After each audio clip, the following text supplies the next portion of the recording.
কিছুতে যে ভালো লাগে না, লাগে না, লাগে না।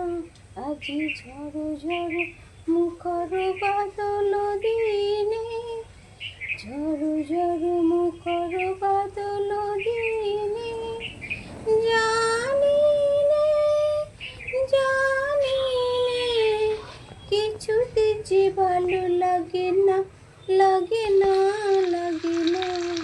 আজি ঝড়ো ঝড়ো মুখর বাদল দিনে, ঝড়ো ঝড়ো মুখর বাদল দিনে। বাপরে, আজকে কত বড় বড় কাতলা নিয়ে এসছি বাপি। এই দেখো মাছ হাত থেকে আমি কুমড়ো পাতা তুলে নিয়ে এসেছি। ডগাটা পুরো লগ লগ করছে, ডগাটাও কেটে নিয়ে এসেছি। তোমার আজকে থেঁতো কাতলা করবে? সেটা আবার কি? আমি বলে বলে দিচ্ছি, তুমি করো। ঠিক আছে, তুই রেডি করে ফেল। এই নাও, আমি গুছিয়ে দিলাম কি কি লাগবে। দাঁড়া, মাছগুলো আগে ভেজে নি। আগে থেকে তো নুন হলুদ মাখিয়ে রেখেছি। ঠিক আছে, তারপর তারপর থেঁতো কাতলাটা শুরু করবো। মাছের মাথা দুটো ভেজে রাখছি, মাছের মাথা দিয়ে ডাল করব বলে। দেখো, প্রথমে কাতলাগুলো ভালো করে থেঁতো করে নিতে হবে। একটা একটা করে থেঁতো করে দাও, আর শিরদাঁড়াগুলো ভালো করে থেঁতো করে দাও। তোর এই মাছ থেঁতো করা রেসিপিটা দেখে আমার ঠাকুমার কথা মনে পড়ে গেল। আগেকার মানুষেরা তেল কম খেত, সেই কারণে যতটা তেল কম খাওয়া যায় কাঁচা মাছ থেঁতো করে। চলো, নতুন অভিজ্ঞতা। আর করতে হবে? শিরদাঁড়াটা মামা, আমি কিন্তু কোনোদিন দেখিনি এইভাবে কাঁচা মাছটা থেঁতো করে রান্না করে খায়।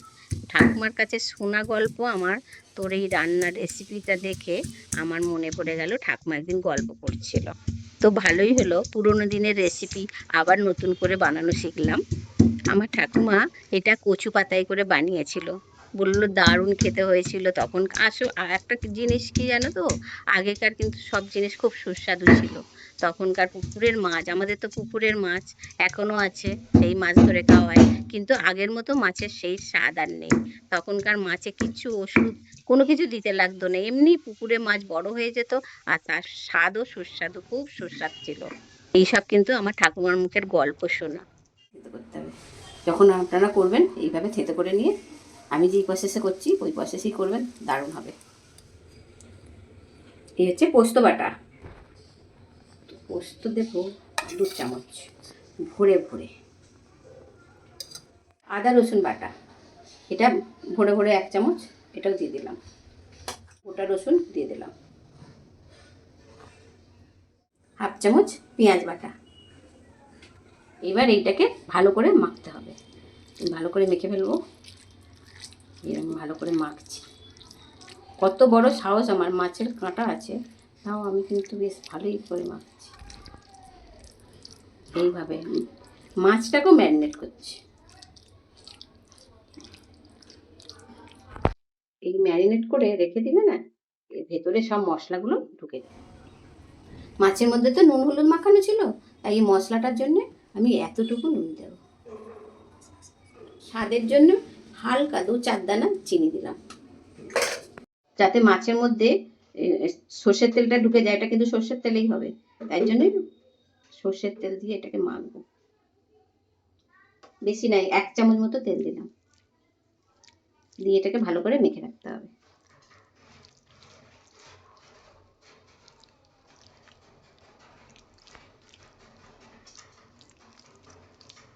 দেখো সর্ষের তেলটা এইভাবে মেখে দিলাম, তো এর মধ্যে সর্ষের তেলের ফ্লেভারটা ঢুকে গেল, আর চিনিটাও মাখা হয়ে গেল, সব এর মধ্যে সব ফ্লেভারগুলো ভেতরে ঢুকে যাবে।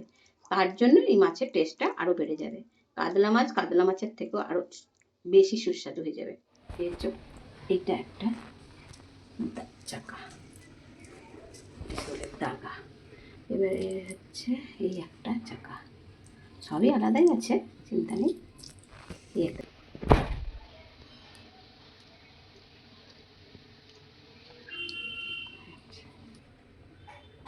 দেবো লঙ্কা, কাঁচা লঙ্কা 2টো করে দেবো লঙ্কা, আর দেবো পেঁয়াজের স্লাইস, তাই তো।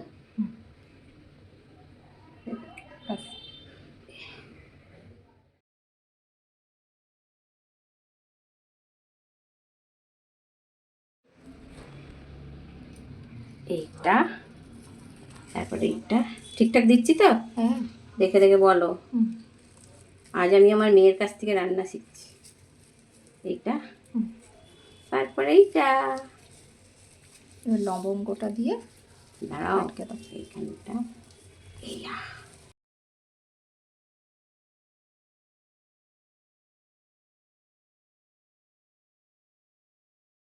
লবঙ্গ দিয়ে এটা আটকে দেবো।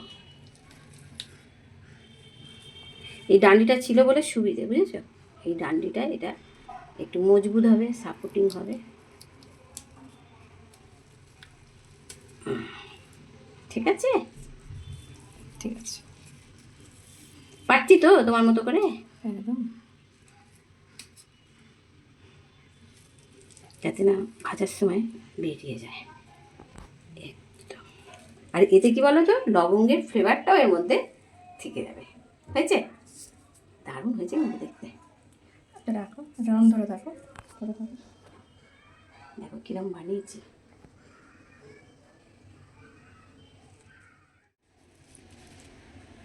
তার সাথে গ্রেভি, দেখো গ্রেভিটা কিরম করে দিচ্ছি।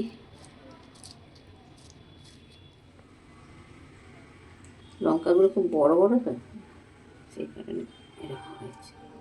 যেভাবে দিয়েছিলাম ওভাবেই দিলাম, আর একটা টমেটো। ঠাকুমা অল্প তেল বা এমনি যদি সেদ্ধ করে মশলা দিয়ে বানাতো তাহলে সেটা দারুণ খেতে লাগতো। মা, তুমি ঠাকুমাকে খুব মিস করো, তাই না? আমার ছাদ বাগান থেকে কিন্তু কুমড়ো পাতা তুলে এনেছো তুমি। ছাদ বাগানে নতুন করে আবার কুমড়ো গাছ হয়েছে, তো সেই কুমড়ো গাছ থেকে আমার মেয়ে ছাদ থেকে তুলে নিয়ে এসছে কুমড়ো পাতা। সেই দিয়ে হবে আজকে কাতলা মাছের, হবে থেঁতো কাতলা।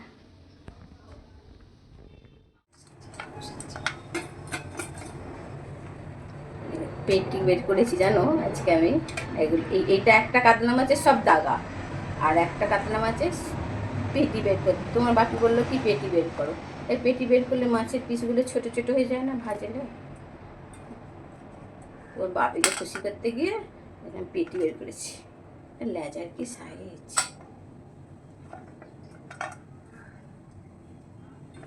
এইটা হচ্ছে মাছের তেল, দারুণ হয়েছে কিন্তু তেলটা।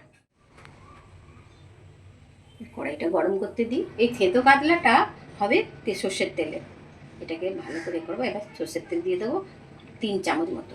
আমি লোহার কড়াইতে রান্না করলে এর স্বাদ দ্বিগুণ বেড়ে যাবে। সেই কারণে আমি আজকে লোহার কড়াইতে রান্নাটা করছি। তেলটা গরম হয়ে গেছে বলে এবার আমি এই মাছটা তুলে দিলাম। তিনটেই ধরে যাবে।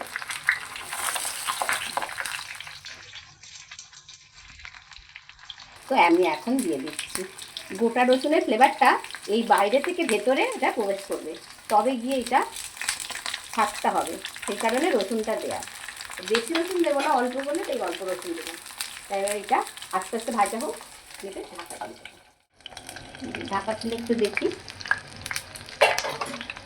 এই এক পিঠ আমি এটাকে গ্যাসটাকে সিম করে একদম লো ফ্লেমে করে রেখেছি, যাতে এটা আস্তে আস্তে ভাজা হয় না। এটা মোটামুটি 3 মিনিট এক পিঠ ভাজতে সময় লাগে। 3 মিনিট, মোটামুটি 6 মিনিটে আমার থেঁতো কাতলা রেডি হয়ে যাবে।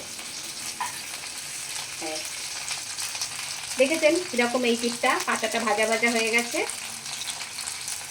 এই যে রসুনটা ভাজা ভাজা হয়ে গেছে, রসুনের যে ফ্লেভারটা ওর মধ্যে যাচ্ছে পাতাটার মধ্যে, মানে পাতাটাও ফেলা যাবে না, পাতাটাও সুন্দরভাবে খাওয়া যাবে। তাহলে এই রান্নাটা আমার মেয়ের থেকে শেখা, আর কিন্তু দারুণ হবে। আমি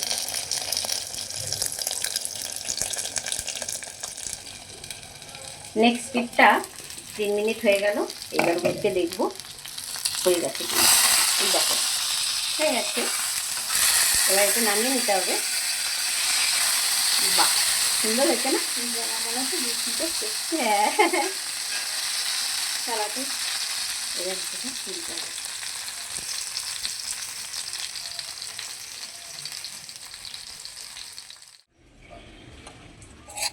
এই বৃষ্টির দিনে হাতের ভালোবাসা দিয়ে তরজলদি বানিয়ে ফেলুন এই থেঁতো কাতলা রেসিপিটা। যা গন্ধ উঠেছে, কি বলবো, অসাধারণ গন্ধ উঠেছে। আমার এখনই খেয়ে নিতে ইচ্ছে করছে, অপূর্ব গন্ধ উঠেছে। রসুনটা দারুণ হয়েছে। আমার এই রান্নার রেসিপিটা আপনারা প্রথম থেকে শেষ পর্যন্ত দেখবেন। আর দেখে ভালো লাগলে অবশ্যই লাইক, কমেন্ট, শেয়ার করে দেবেন। একটু রোস্ট করা তিল ছড়িয়ে শেয়ার করব। যারা ইউটিউবে দেখেন তারা ইউটিউবে সাবস্ক্রাইব করবেন, তাহলে আমার এই রান্নার রেসিপিগুলো সবার প্রথমে আপনাদের কাছে চলে যাবে। আর আপনারা যদি শেয়ার করেন তাহলে আরও সবাই এই আমার এই রেসিপিগুলো তাদের কাছে চলে যাবে আর তারা দেখতে পাবে সেগুলো। কিছুতে যে ভালো লাগে না, লাগে না, লাগে না, আজি ঝড়ো ঝড়ো মুখর বাদল দিনে, ঝড়ো ঝড়ো মুখর বাদল দিনে, জানি নে, জানি নে, কিছুতে যে ভালো লাগে না, লাগে না, লাগে না, আজ ঝড়ো ঝড়ো মুখর বাদল দিনে, ঝড়ো ঝড়ো মুখর বাদল দিনে।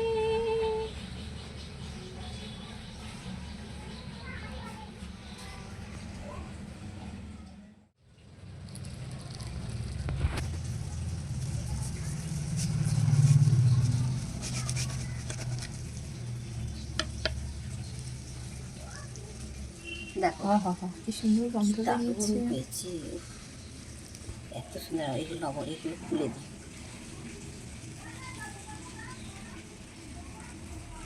দেখো, এই না হলে থেঁতো কাতলা। সত্যি একটা দারুণ রেসিপি শেখালে তো তুমি আমায়। মেয়ের কাছে মায়ের রান্না শেখা, এর থেকে আনন্দের আর কিছু নেই। জিভ দিয়ে জল বেরিয়ে আসছে। সবসময় তো মা রান্না করে করে খাওয়ায়, আজকে আমার মেয়ে আমায় রান্না শেখালো, আমি সেই রান্না শিখে বানিয়ে ফেললাম, আর সেটা অসাধারণ হয়েও গেল। পুরো ক্রেডিটটা আমার মেয়ের, কিন্তু আমি যতটাই বানাই না কেন, রান্না তো তুমি করেছো, ক্রেডিট তাতে কি আছে? তুমি যে রেসিপিটা আমায় বলেছো সেটার জন্য বাহবা দিতে হবে তোমাকে। আর খেতেও তো অসাধারণ হয়েছে। 3টের মধ্যে তো আমি একটা খেয়েই নিয়েছি। আর এই দুটো বাপির জন্য আর মায়ের জন্য সার্ভ করে দিলাম ভাতে। ভাতের সাথে সার্ভ করলেও দারুণ লাগবে। বাপি খেয়ে দেখো তো কেমন হয়েছে?